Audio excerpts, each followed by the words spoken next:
I recently threw away almost every single notebook that I've used for note-taking because they were just collecting dust. They became graveyards for my notes. I never go back to them. In fact, I would just Google something instead of go back to my notes if I was ever looking for something. And I never understood why until I actually started learning about the Zettelkasten. So as I started looking into the system, I realized that my problem was that my notes never connected to each other. I could never find them when I was looking for them, and they weren't my own. And as it turns out, the Zettelkasten actually solves all three of those problems. The Zettelkasten is a system meant for thinking. Most note systems are built for storage. You put things in so you can find them later. A Zettelkasten is built for connection. What you put in starts working with everything else you've added in. Two philosophers, Andy Clark and David Chalmers, argued in 1998 that under the right conditions, parts of the world become part of how you think. Not tools you use to think, but actual components of the thinking itself. The mechanism behind it is called coupling. With an external system like maybe a notebook becomes so integrated with how you think that removing it would actually change what you do. In order for a system to count as part of your thinking, it has to behave like memory does. It has to be there when you need it, easy to reach, and reliable enough where you can act on it without second guessing yourself. In today's video, I'll show you how to build a Zettelkasten system to meet the requirements necessary in order to create a second brain. Note-taking with a Zettelkasten can be broken down to 3 steps. The first step is capture. When you have an idea worth keeping, you write it down, but it has to be in your own words. Back when I took notes, I'd mostly just copy what was said and tell myself it would be like a reference for later. But when I went back after a while, I found myself trying to make sense of what I'd written. Writing a note in your own words gets rid of that problem. It forces you to actually grasp what's being said, and your brain filters the information through your own thinking. So the next time you come back to it, the note doesn't feel foreign. It becomes reliable enough that you can act on what you find without second guessing. Each note also has to hold only one idea. This is called atomic note-taking. It's important because our brains don't connect paragraphs to paragraphs. They connect ideas to ideas. If you write a long note that contains 4 ideas, none of those ideas can connect cleanly to anything later. They get stuck inside the same paragraph. But if each idea is its own note, every one of them can connect to anything else you've written, instead of just sitting in isolation. There are 3 types of notes you'll create when using Zettelkasten.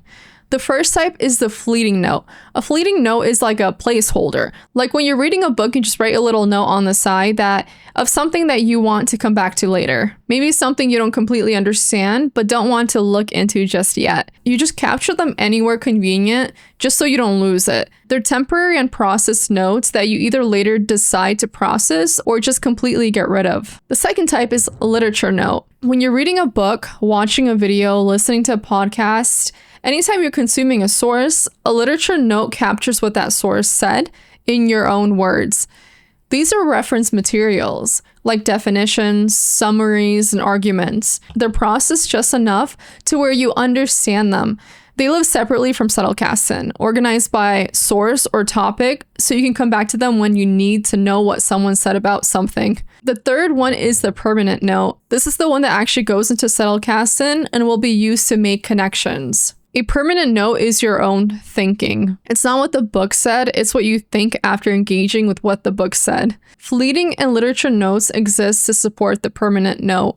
Once a note is written, it needs an address. Every new note is one of 3 things: a continuation of your last thought, a comment on it, or something completely new. So these are some of the permanent notes I took about why my notes failed. First one was that my old notes sat in isolation. Each one was disconnected from everything else I'd written. That's note number 1. That's the start of a thread. And then I continued with, without connections, there's nothing to come back to. That extends the idea so it becomes a sibling of 1, so we categorize it as note 1A. Searching the internet was faster than searching through hundreds of disconnected pages. Also a continuation of note 1, but going in a different direction. So this is another sibling. It would be note 1B. This is what changed when I started linking notes.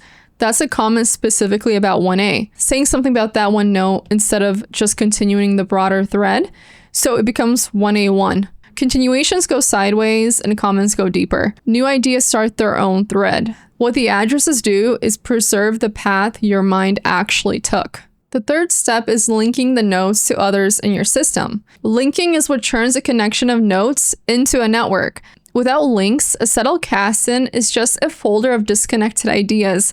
Exactly the problem most note-taking has in the first place. With links, the notes start talking to each other. When you finish a note, you find a few older notes that connect to it and link them.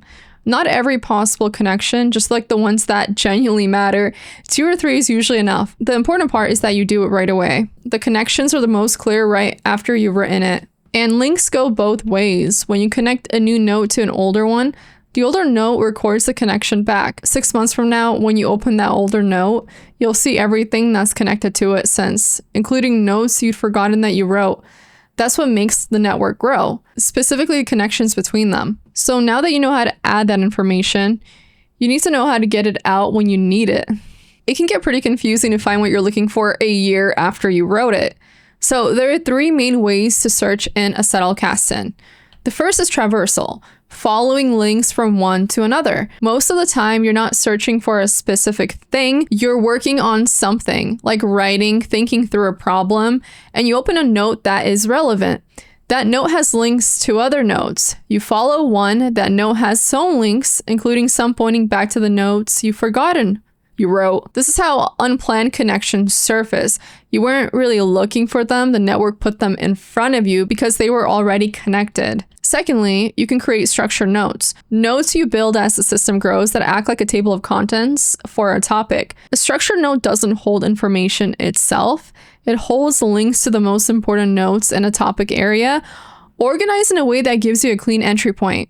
So if I want to think about extended cognition, I don't search for it. I open my structured note for it. From there, I can see the foundational notes, the key examples, and where the topics connect to the other areas of my system. The structured note is a map you've built for yourself of a part of your own thinking. And the third is just search.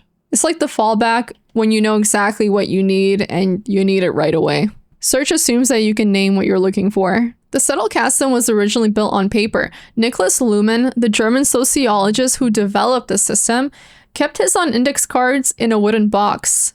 These days, most people use digital tools like Obsidian, Notion, or Logseq. The tool you use isn't as important as the practice itself. Let me know in the comments if the Zettelkasten works for you. Thanks for watching. Remember, think better, live better.